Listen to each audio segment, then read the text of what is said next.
International Day Against Drugs. This is a time where people who have been affected by these drugs talk about the experiences and how these drugs have affected their lives.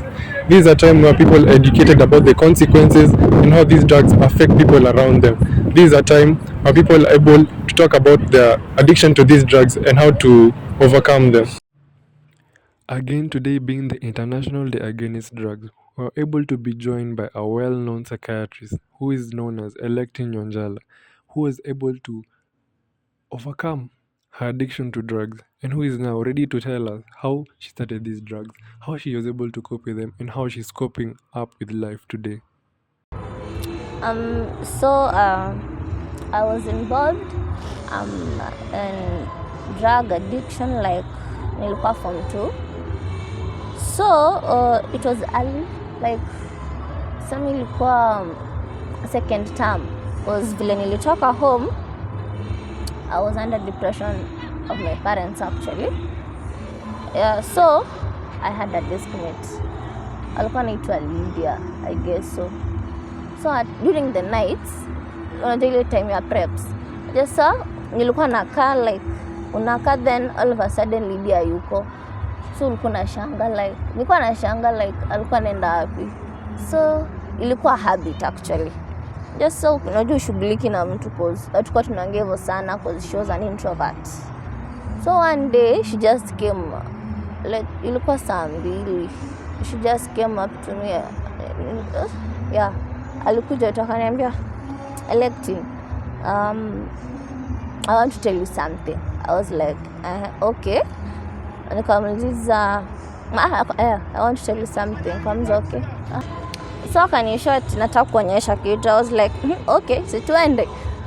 Kwenda nikakutana na rafiki zake. So she was having, alikuwa na Malina. Ule mwingine, huyu na alikuwa amejifunika sweater. So kwa nataka kujulikana. So nikamwambia, mbona umenileta hapa na tuko nimeachona ni saa preps. Akaniambia relax. Kiasi nilikuwa natuma moshi. I was like, kwa nini na happen hapa? Ndio nikamuuliza, Lydia, mimi nataka kwenda class. Akaniambia relax. Akanitolea like kakitu sijui nikina, yani imeroliwa hivi. I was like, na nini? Ati sinataka kujua kenye wanafanya during preps kama mko class. I was like, yeah, tell me. Okay, so we take drugs. I was like, kaa gani? So uko danda ujui kenye na happen, yani ujui what's drugs. So kaniambia ati, do you want to, unaweza onja? Kaniambia, mbona nionje? Ati just take a puff. So unajua out of curiosity nikachukua tu. Yani sikujielewa like yani memory ilipotea. The next thing I remember, nilijipata kwa bed actually. Sijui vile nilijipata, but nilijipata kwa bed. The next morning sikuwa na Lydia class. Ilikuwa asubuhi. Sikumwona class. Nikauliza best yake. Nikamwambia, na Lydia ameenda wapi? Akaniambia ati ameenda choo. Nikamwambia sawa. Nikamuuliza, na jana nilienda hapa aje kwa bed? And she told me tulikubeba. Ati mlinibeba mbona? Utajijulia tu baadaye. Lydia akaingia class. Sasa lesson inaendelea tu, but siko attentive like vitu tu zina happen tu. Wale kenye na happen, but I'm present in the classroom. Hadi teacher ali notice like siko class, mind yangu iko off. Lydia alikuwa ananitap, Electin. I was like, you ain't responding, like you don't respond. Usiku tani kafika. Mimi nilikuwa curious. Usiku akaniita tu Electin. Mimi nikasema vitu na nikamfuata kwenye alikuwa anaenda. Kwenda nikawapata tu pamoja bado. Ikakuwa tu habit. Every night we just go, we enjoy, like enjoy her. So it became a habit of us doing the thing. So weeks passed. So ikafika, ilikuwa half term. Tukaendanga half term. So I had a neighbor. And this neighbor alikuwa anauza weed actually. So mimi nikaona tu this will be a great idea cause so unaweza get pesa from this stuff because he was also getting some money from the so si teacher akaniita ndio akaniambia kiti chini. So si tumekata, akaniuliza ati Electin huwa naona nyuma ya choo na kina Lydia kila usiku. Kaambia teacher kila usiku. Akaniuliza huwa mnafanya nini huko? Tunaendanga tu choo kujisaidiana. Hivyo tu stuff zimeisha. Kaniambia uongo. Huwa mnafanya nini kila siku kwa usiku? Najua huwa naona just so like anastay kwa teacher's quarter. I was like, teacher kuna kenye tunafanya huko. Uko sure? Kaambia teacher si kuna kenye tunafanya huko. Kaniambia kama ni hivyo enda tu. But alibaki tuna suspicions. So mimi kufika class nikaambia video story.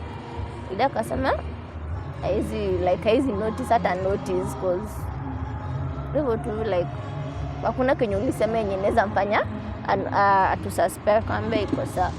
So later that night during preps too, after preps sasa tukaenda dorm. So kulikuwa na mtu tu sijui like alikuwa ahead of me. Tuseme form 3 ama form 4 I guess. So akakuja akaniambia ati I hear like from your friends, other friends, just kuna yenye nimeshawauzia. So I hear from your friends that you sell this stuff. Unaweza nisaidia? So mimi nikamwambia ni sawa. Mimi nikampea but sikuwa najua ati ametumwa. Ndio. So si akaenda like but sikuwa najua ati ametumwa hivyo, sikuwa najua. So the next day, just the usual stuffs after prep dinner. Go to dorm, we're just chilling. So it was like 5 in the morning. Sasa nasikia mtu akinitap like Electin amka. Ambia ni 5 unaendaje class size like ni 5. Mimi nika-assume tu mara ya kwanza. So the tapping became ile haraka. Sasa mimi nikaamka. Sasa ile kenye na happen like I don't understand. Yaani kuna tu commotion. So nasikia hebu fungueni, kila mtu afungue box yake. Niko like mbona tufungue boxes zetu? Ndio mtu akanishika tu nyuma akaniambia unajua tumepatikana like mali. Ananiambia nimepatikana like nini drug imepatikana na una suspect. Akamwambia just so niko confused. Ndio prefect mmoja akasema kwanza fungueni box, yani fungueni box yangu. So mbona mfungue box yangu? Ndio box yangu, kumbe the rest walikuwa shagundua ati mimi ndo huwa nauzia watu hizo drugs sana. So the rest of the people wakakuja like waliniekea pia wao. Ndio mimi ndo nilikuwa the main culprit. So si wakafungua wakapata, was so confused. Sikuwa najua kenye na happen. Hata sikuwa najua penye hizo zingine zilitoka. Ndio kiasi kutoka nje. Nikapata depa. Wapata yani teachers, deputy principal na makarao pia walikuwa hapo nje. So like nini na happen? Yani tu students pia kwa hapo nje. Prefects bado wako ndani wanaangalia boxes za watu. So but my box ndio ilikuwa the main one. So ikaletwa hapo nje wakapata the stuffs pia hizo zingine zenye sikuwa najua, yani zenye hata sijeuza. So kuna tu wenye waliweka tu hapo ndani. Unaulizwa swali lakini uko confused sana, huwezi jitetea juu ndio hii imepatikana, huwezi jitetea. But sasa unajua zako na unashangaa hizi zingine zimetoka wapi. So ndio depa kaniambia hakuna kenye unaweza explain hapa. But kenye coffee tu ndio nilizabwa. Nakumbuka tu coffee tu nilizabwa. Nikaingizwa kwa gari. Yani hujielewi. Ndio sasa ndio kanihit. Ni drugs like. Yani imekuja tu reality. Ilikuwa so painful. Tukaenda cell actually nilienda cell. Najua tu wezi ita mabeshti zako wenye nilikuwa nao involved. Vile tulikuwa kwa cell like being a Friday. Najua sasa tulipelekwa Friday na during the weekends you're not allowed to see each other. So it was silikuwa like during the day. So my parents came. My mom was so traumatized, like she was so disappointed. my dad was there, yani ajui kitu kenafanya, anaweza fanya. So my mom kept on lamenting. Yani ilikuwa karibani dison. Yeah. So my dad kept on lamenting. My mom, like, hakuweza believe like naweza fanya kitu kama hiyo. So wakaitwa tu, hata kuniongelesha, that is, they were just so disappointed na singeweza kutolewa usiku. So like I said, ilikuwa mbaya, like we were congested. Kulikuwa na bucket ndio tulikuwa tunaweza kutumia kujisaidia, but I remember that day kulikuwa na msemo alikuwa ameshikwa na alikuwa amelewa, so alivomit up. Yani ilikuwa so pathetic. Life pale si poa sana, si poa. So the food was not that good, ilikuwa mbaya. Nilijeka tu ni stuff for those days, yani before too, cause everything was so pathetic. Sasa kulala wezi lala juu unajua mko congested, so kuna wenye walikuwa wanaweza kusimama na kuna wenye walikuwa wanaweza kutake turns, like to take turns, ulale saizi mimi nisimame, ulale saizi usimame. So after on Sunday evening, ilikuwa evening, yeah, Depa alikuja kutuangalia, I remember, but she didn't say anything. Alikuja tu kupeana tu report that tusirudi shule, tusirudi shule. So the next day on Monday morning, my parents came for me. Kwa gari everything was awkward, natuongeleshani, my mama amejam, yani things are not that good. Sasa vile hata kuongelesha ilikuwa ngumu.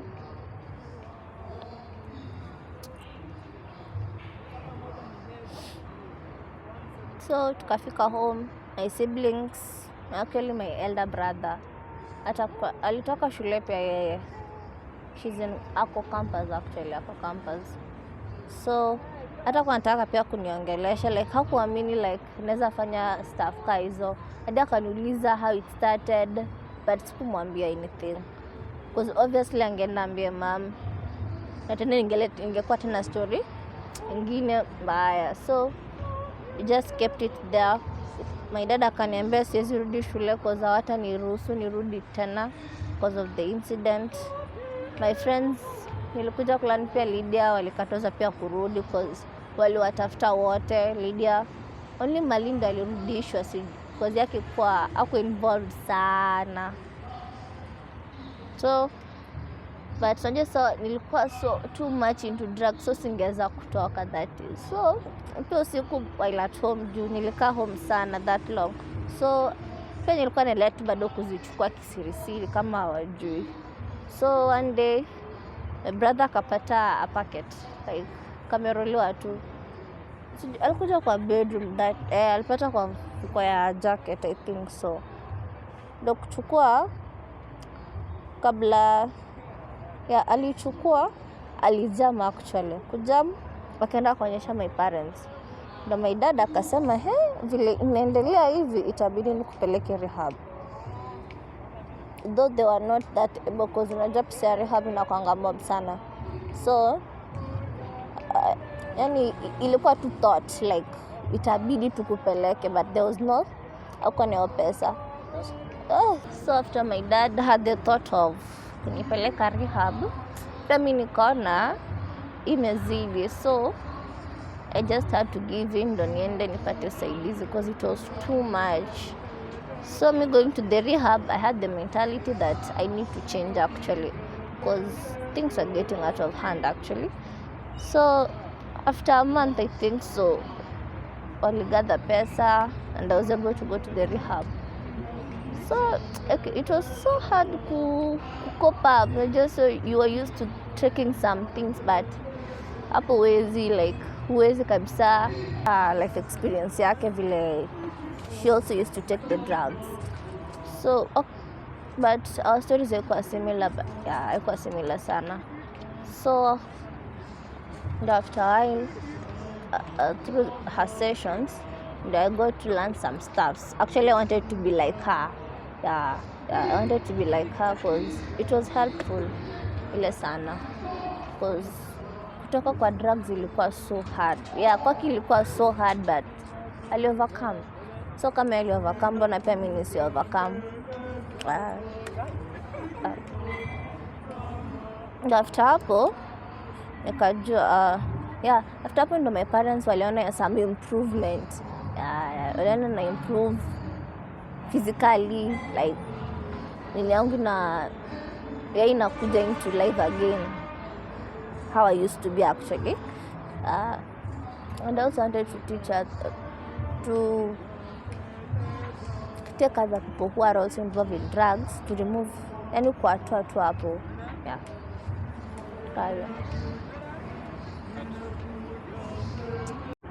So to the people out that actually advise you to stay away from drugs, actually most of the youths actually, these drugs actually mess up your life. It ruins your reputation as a family actually. It leads you into depression. Also the hard drugs, you just should avoid them. Ndo Kenya naweza sema what I've experienced ni mbaya sana. So to the people out that actually advise you to stay away from drugs, actually most of the youths actually, these drugs actually mess up your life.